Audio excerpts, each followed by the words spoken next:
اللهم أهل علينا شهر رمضان بالأمن والإيمان والسلامة والإسلام والتوفيق لما تحب وترضى يا ذا الجلال والإكرام.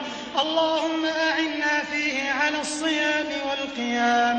اللهم اجعلنا ممن يصومه ويقومه إيمانا واحتسابا.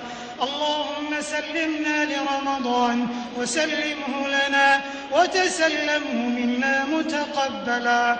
اللهم اجعله شهر عز للإسلام والمسلمين.